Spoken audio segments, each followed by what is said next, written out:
भारी बरसात के बाद नदियों का जलस्तर बढ़ चुका है। जम्मू कश्मीर में नदियों का जलस्तर बढ़ा है। धरखाली और सक्तो नदियों का जलस्तर बढ़ने की खबर सामने आई है। महाराष्ट्र में भी गोदावरी नदी का जलस्तर बढ़ा है। आसपास के इलाकों में बाढ़ आने की संभावना भी जताई गई है। तो अभी प्रशासन की चिंता बढ़ चुकी है क्योंकि बरसात हो रही है तेज, और ऐसे में भारी बरसात के बीच नदियों का जलस्तर उफान पर। जम्मू कश्मीर में नदियों का जलस्तर बढ़ा है। धराली और सक्तो नदी जहां पर जलस्तर बढ़ने की खबर आई है, और साथ ही साथ महाराष्ट्र में भी गोदावरी नदी का जलस्तर बढ़ा है। आसपास के इलाकों में बाढ़ आने की संभावना भी जताई गई है। प्रशासन की चिंता भी बढ़ चुकी है।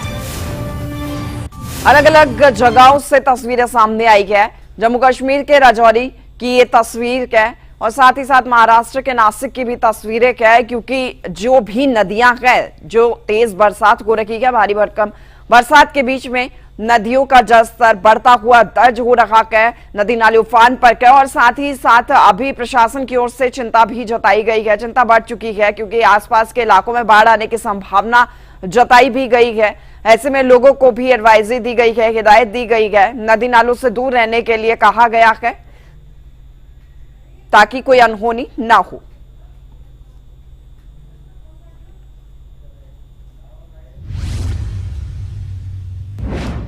इधर हिमाचल प्रदेश के मंडी में आसमानी तबाही का मंजर हर ओर देखने को मिला। अब तक बादल फटने से 14 लोगों की मौत की खबर है। 30 लोग लापता है। 290 लोगों को हालांकि सुरक्षित निकाला गया है।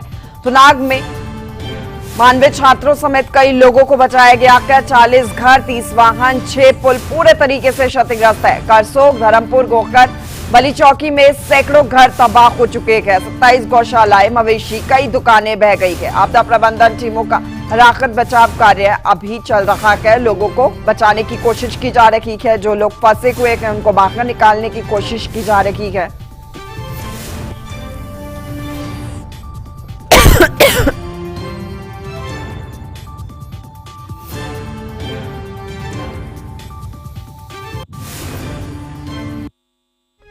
अब तक बादल फटने से 14 की मौत हुई है। मंडी में सबसे ज्यादा कुदरत का कहर देखने को मिला। 30 लोग लापता है। 290 लोगों को सुरक्षित निकाला गया है। इसके अलावा नाग में 92 छात्रों समेत कई लोगों को बचाया भी गया है। 40 घर, 30 वाहन, 6 पुल पूरे तरीके से क्षतिग्रस्त हुए हैं। ये जानकारी है। करसोग, धर्मपुर, गोगर, बली चौकी में सैकड़ों घर तबाह हो चुके हैं। 27 गौशालाएं, मवेशी और कई दुकानें बह गई है। इसके अलावा आपदा प्रबंधन टीमों का राहत बचाव कार्य अभी भी चल रहा है। लोगों को बचाने की कोशिश की जा रही है। कुल यह आंकड़ा है मंडी में सबसे ज्यादा तबाही का मंजर क्योंकि देखने को मिला।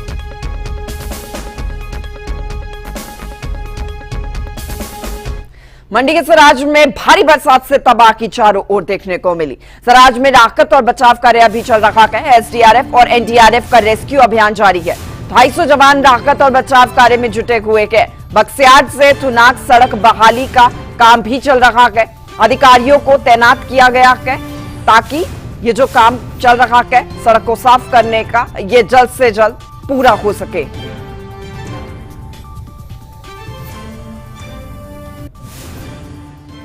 जैसा कि आप जानते हैं कि युद्ध स्तर पे कार्य चला हुआ है कि थुनाग सब डिवीज़न के साथ साथ पूरे ज़िले में जो रिलीफ का कार्य चला हुआ है उसको अंजाम दिया जाए।